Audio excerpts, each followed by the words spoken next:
Welcome to International Securities Exchange's podcast series. Facilitated by renowned educators, ISE podcasts are intended to teach beginning as well as seasoned investors the ins and outs of trading.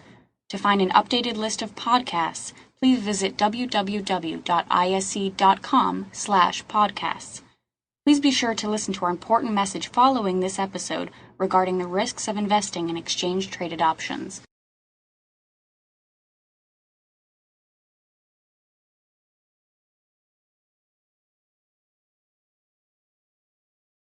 So I don't, for my own personal approach to trend trading, I'm looking for those pullbacks within an uptrend or those bounces within a down. Case in point, what's happening in the Euro-US dollar right now. If we wanted to pull up the EUI and look at it in that regard, certainly something we could examine further. But that's the way I do it with that particular indicator, utilizing the angles.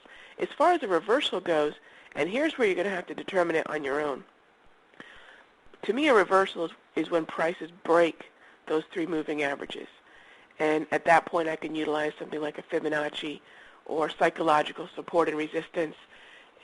And that's really where I'm going to be trying to capitalize on that. So if you take a look at the spot and then you take a look at the EUI, you'll notice that right now for the EUI, the uptrend we've got here is reflective of the strengthening dollar against the euro.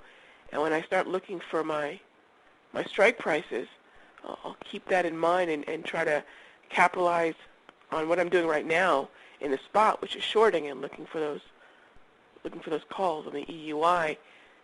And that's the way I do it, again, with that 34 exponential moving average. Now, Ilian, can you give us your views of, how you try to stay with the trend, and also what happens when the trend just is moving? You know what the trend is, but it's moving so quickly, it's almost like you can't get out on the highway because cars are driving so fast, if you don't mind me using that metaphor. Ilian, what do you think of that kind of dilemma? Well, I am sort of a 21st century tape reader, Steve, so I pay very close attention to the price action. I teach a lot of people, and what I find is that some fundamental basic understanding of the basic definitions of trends are often missed in their education as traders. Believe it or not, there are people that that don't know the basic definition of an up and down trend, which is higher highs, higher lows, or lower highs, lower lows. And I start from there, and I pay attention on a day-to-day basis. Just as Raghee, I like to pay attention to some of those technical indicators that you mentioned. I look at some moving averages as far as trend progression is concerned. I put to use a lot of the Elliott wave analysis as well, as far as having a clear understanding about which stage of the trend progression you want to get involved in particular wave number 1, 2, 3, etc., etc. I think that having a proper count of these waves is very helpful.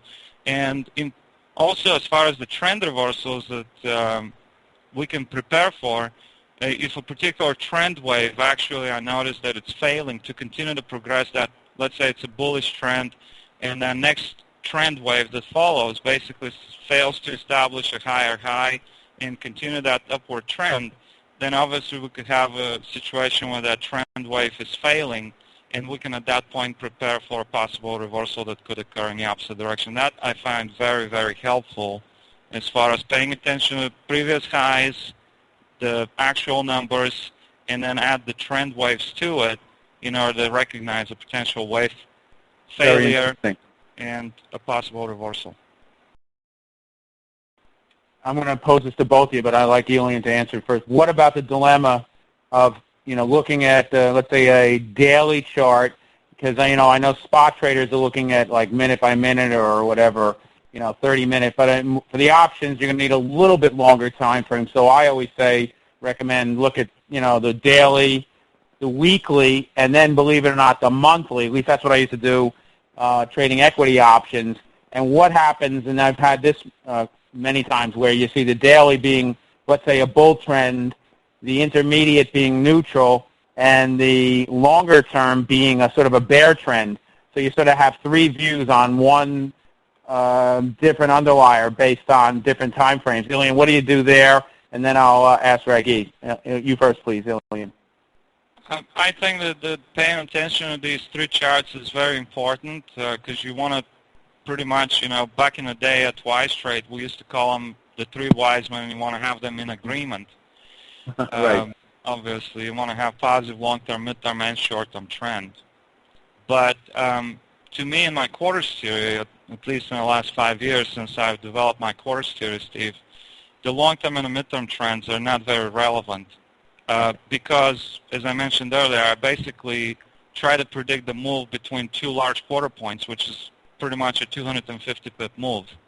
And those are moves, especially on the major currency pairs, when you have an average range, let's say, of 80 to maybe even 100 pips a day for a particular major currency, that 250 pips move could be basically completed in a maximum of 3 days.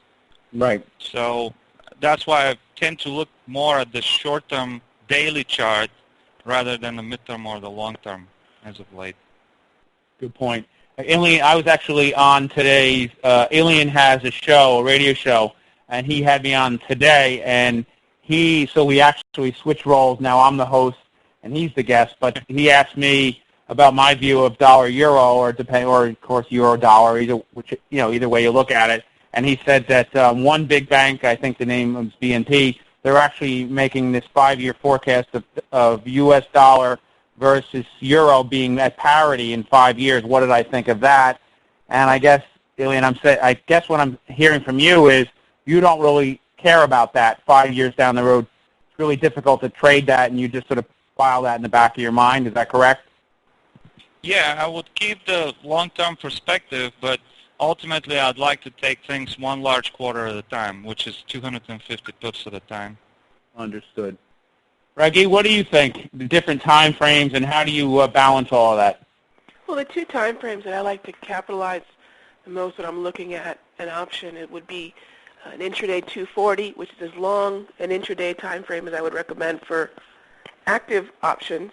But the daily chart is about usually as long as I get when it comes to active trading in terms of looking at the options. Now, if I'm trading super active during the day, and I don't think necessarily I'm going to utilize an option, although I have before on, say, a 60 or even 180-minute chart where I might be looking at something over the course of maybe the week. For most folks, I recommend that daily. And I love what Ilian said regarding, looking at pieces of the move or legs or, whether you're utilizing Elliott wave, because that's the way I think you can best, in many ways, keep score going from resistance to resistance point or support to support, regardless of how you determine to find them, whether they're psychological levels, whether they're Fibonacci levels or Elliott wave or whatever you might be using, chart patterns in my case, simple support and resistance. So I'm trying to find those calls and puts, depending upon which way I think the market is going, based upon those support and resistance levels, and position myself around them with the strike. So in that regard, I think the daily or the 240 would work and has worked well for me, as long as you can pinpoint those most relevant psychological levels. And I'll utilize Fibonacci most often to determine where I'm going to get my strike.